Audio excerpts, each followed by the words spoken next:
Hello everyone, this is Showtime 112. This is part 2 of our video about the role of P-51 Mustang in the 1948 Arab-Israeli War.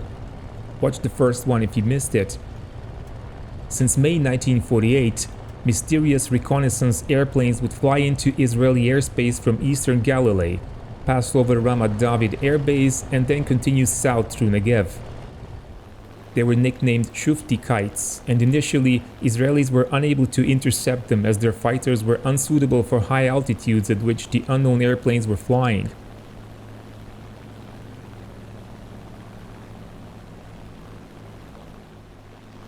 With the arrival of the Mustang, that situation changed. Also, the unit was relocated from Herzliya to Hatzor, which gave them more time to react. The chosen pilot to fly the intercept on November the 20th was Wayne Peake, an American with more P-51 experience than anyone else in the squadron, even though in his 100 combat missions he had never shot down an enemy airplane. As Peake came through 28,000 feet, the estimated altitude of the bogey, he had trouble spotting it. Guided by ground observers, he eventually realized that it was below him.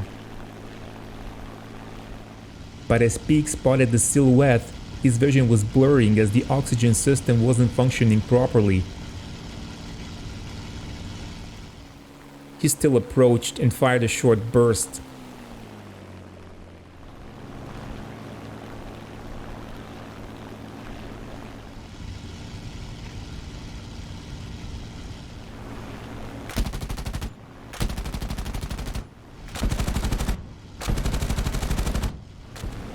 His guns quickly jammed, but the mysterious Shufti kite started trailing smoke and eventually exploded.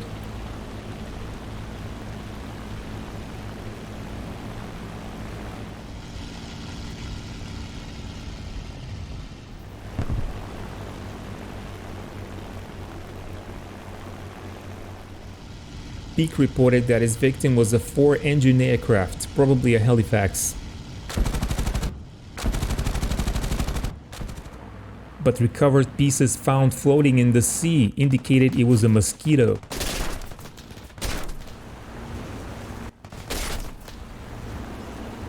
Peake was oxygen deprived and saw double. He counted 4 engines instead of 2.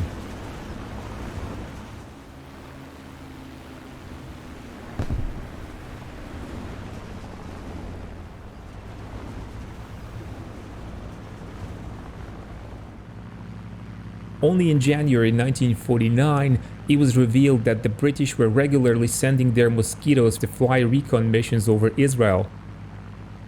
The British may have pulled out of their Palestine protectorate, but they certainly haven't lost the interest in it.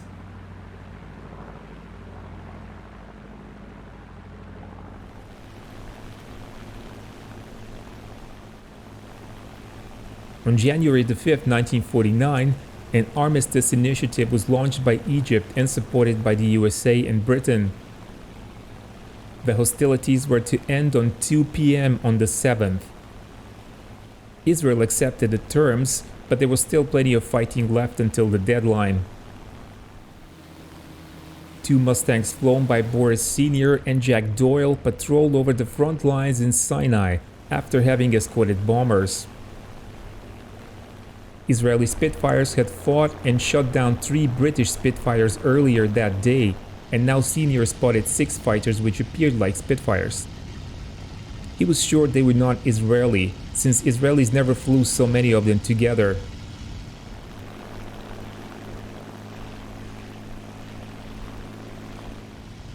He dived on them from the sun, and as he was approaching them at a much higher speed, he realized they weren't aware of him.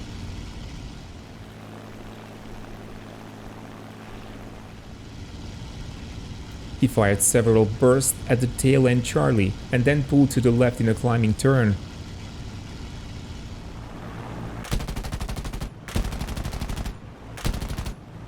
He noticed his victim smoking.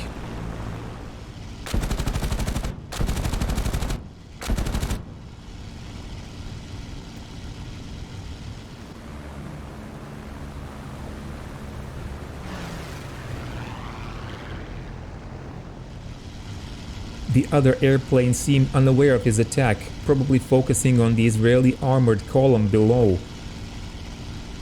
Senior then called his wingman, Jack Doyle, and Doyle replied, but Senior couldn't see him, so he returned to base.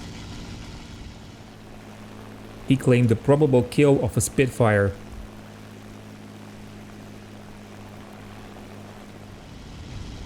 Doyle, however, was busy attacking another enemy aircraft. He was able to inflict heavy damage on one of them and saw it pouring black and brown smoke.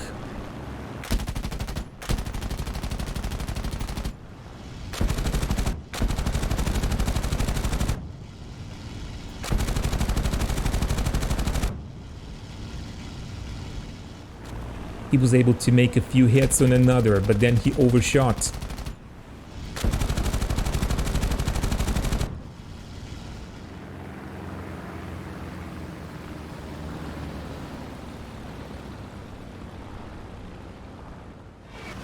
The aircraft eventually turned out to be Italian-built Macchi MC-205.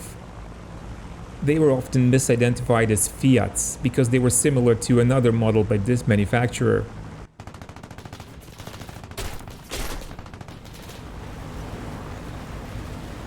Even though none of them actually saw their victims crash, Senior and Doyle were each credited with a kill only 2 hours before the ceasefire.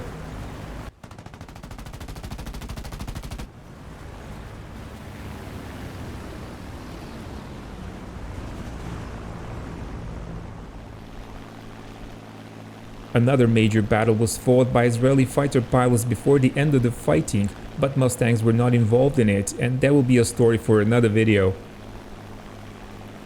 If you are interested in the earlier combat between Israeli and British Spitfires, you can find out more about it in another video on this channel. Only 2 Mustangs were available to the Israeli Air Force during the Independence War. More were acquired, and they saw combat again in the 1956 conflict, flying mostly close air support. If you liked the video, be sure to press the like button, which is an effective and simple way to help the channel. Join our Patreon supporters or donate on PayPal, because otherwise there might not be more content. Thank you and keep watching Showtime 112.